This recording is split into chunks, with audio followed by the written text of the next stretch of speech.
I don't know. I really want y'all opinion on this. A Colorado lawmaker calls a legislator rather, Buckwheat.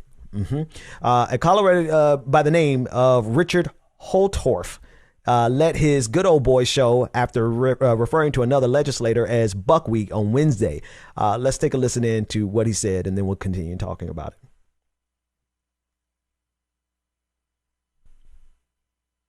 it. To order. Controversy at the Colorado Capitol. Because that's when your safety. And it's all about what Representative Richard Holtorf said Wednesday.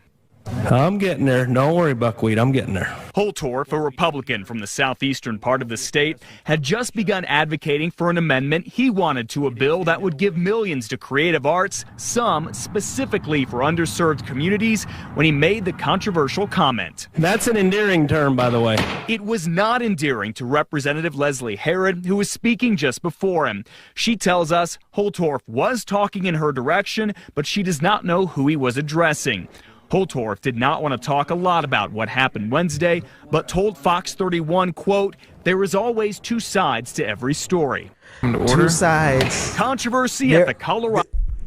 Two sides to every story. There is not. I would like to know. She pulled up on his ass, though. She should have slapped fire on his ass, too. Buckwheat.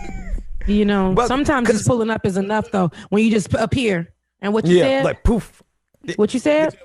Because I didn't know exactly who he was talking to, right? But that legislator, the black woman, because my thing when I was watching, I'm like, especially if he's talking to a black woman, because if you know Buckwheat, you know from you know his hair, you know him from it wasn't the Rascals. It was I don't even know if it was it possibly, but it was just a caricature of blackness. So it's both racist, but it's also attacking this black woman's hair. So that's buck wild. I'm sorry.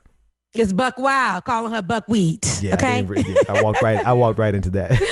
It's okay, but no, and then he didn't want to comment. He didn't want to say anything about it because he knew that was very, very racist. I mean, look at him. He's one of those. He's one of those that think that they're, superior. He was at January. He probably knows a lot of people who was at January 6th if he wasn't there himself. He probably was the man that walked through the back door. Open up the door for the people to come in. Come on in, Phyllis. Yeah. Come on in. No buckwheats allowed, though. No buckwheats allowed. That piece at the end where the journalists were saying there's two sides, he wasn't saying it himself. He was quoting someone else saying there's two sides to every story. There's two sides to every story. There's there's it not made two for a sides powerful to this quote for the network, for the Fox 31. It made for a powerful quote for that place. But I mean, at the end of the day, people never know who's pulling up on them. Yeah, she should have slapped five, but she would have probably went to jail for hitting. But and then he said it was a term of endearment. No, it wasn't. You call me Buckwheat? Are you talking about my beady beads? Are you talking about my skin color? Are you talking about my features? What are you talking about? Right. And you don't look like me, so you have no right to speak. I don't like that. I don't like that when they feel like, I have a black friend and she or he lets me call them Buckwheat. So that's just enough. Yeah. Yeah, that doesn't work. Yeah, throw the tweet up. Yeah, tweet it up. Let's see what they said on the tweet. Yeah, let's take a look at that. Tweet said the following: "This is what I have to deal with every damn day. Hashtag on we pressed." That's Leslie Herod. Well, yeah. And what's her title? What's her job? She's a legislator there in the and she gets no respect Colorado? Because she's a black woman. They will never respect her in her position. I don't like that. She has a position. Respect her. Speak to her with respect. Okay. She too holds a seat. She too has a place here where, amongst you guys. So the same way you guys require respect and expect respect and utilize your authority for you to open your Caucasian mouth, thin lips, to say to God damn, Rebecca, that she is a buckwheat. No, because you want to say buckwheat because you're talking about my features. Now, if I come for you and I talk about your weight and how you're top heavy, and then you're wearing, you have all these grays in your hair. Your hair is untamed. You look messy. Thin lips. What I say? I said this the other day, James. I don't know if Rebecca. No, Rebecca, you're on here. I said the last thing you want to do is get read by a black woman. My God, Rebecca, you just talked about the man's thin lips. Good Jesus, you didn't. Cause don't try it with the black. Like, you're coming for her, and I need you to understand. Like, people don't understand. White folks don't get it. We can always disrespect you back about how you look, and I'm not saying that all white people look the same. Right. But what I'm saying is that, like, this type of disrespect happens so much in the workplace, in places where people hold high positions. They're still treated like, somebody on the streets. But I'm it's like, a I'm whole elected representative. Yes, I'm here. Official. My voice matters. We literally saw our own representative here in Georgia get dragged by her heels, literally get dragged off because she wanted to look our governor in his eyes as he took away our rights. You know what I mean? So, and she didn't put her hands on anyone. She didn't do anything, but that's how they treat us. They talk to us any kind of way, and they treat us any kind of way, no matter what position you have, no matter nothing. If you don't look like them, and they can say anything to you. Yes, the representative was part Cannon, but that's what they're fighting so hard against. They're fighting to make sure that they can still say and do whatever they want to say and do without having any accountability, without being held liable for their actions. They would rather. Actually, let me just go to this next story because it really actually dovetails all of this, because all of it is connected. All of these people that are pushing this legislation against critical race theory on the school board level, on the state legislative level, on the federal level, they're all, generally speaking, a bunch of white conservative men, to be more precise. Right. And I this is another one. This is out of Tennessee. Tuesday, a legislator in Tennessee took to the House floor in order to praise the 3-5 compromise, which was an agreement the founding fathers made that only counted black people as 3/5 of a person when it came to the census. I want us to take a look at what he said and then unpack it, because it is part and parcel of what's going on across this country. They need to keep America the way it was, and that is where black people can't speak up against their racism. Take a listen in. The 3/5 compromise was a direct effort to ensure that southern states never got the population necessary to continue the practice of slavery everywhere else in the country. What does that mean? Appropriation based on population. That's how we pick. Everybody in here knows we've got 9 state representatives. By limiting the number of population in the count, they specifically limited the number of representatives that would be available in the slaveholding states, and they did it for the purpose of ending slavery well before Abraham Lincoln, well before a Civil War. Do we talk about that? I don't hear that anywhere in this conversation across the country. I don't know how we've gotten here. I don't know what we do about it, but talking about changing our history, changing is not the right word.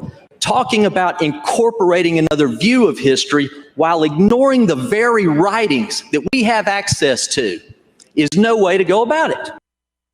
So he almost told on himself. He was talking about changing history, right? Because he's asking everyone to listen to all of these great aspirational things that America said at its founding, that all men are created equal, right? That's what he wants us to focus on. He wants to focus on the fact that Thomas Jefferson wrote against slavery, but not on the fact that he owned slaves and that he raped his slaves, right? He doesn't want us to focus on the real history from the perspective of the people who were on the receiving end of America's racism. So, and although he claimed that it decreased the power of Southern slaveholders, the opposite is absolutely the case. Now, Lafferty, after he spoke in that video, after he stopped speaking, Republican members of the House stood up and applauded his remarks. In other words, they are looking to be able to rewrite histories themselves in a way that makes it seem like America wasn't as bad as it was. But y'all, I mean, the proof is in the pudding. But this is what we're dealing with. And like the last story, I can't remember the sister's name, but this is every damn day. They want us to believe that there was nothing wrong in this country in the past and that there's nothing wrong in this country right now, because they want to be able to get away with murder. That's what they want. I'm tired. I'm so tired. Mouse. Because this is pissing me off that this man is literally, sitting in a place, and this is another Tucker Carlson moment to me, and how they take their platforms and spew out this type of conversation and lead it and really be so strong and gun-ho about it, and loud and wrong, and think that it is, and think that it is so, something that is so compelling to go back in history and give these people a pat on the back.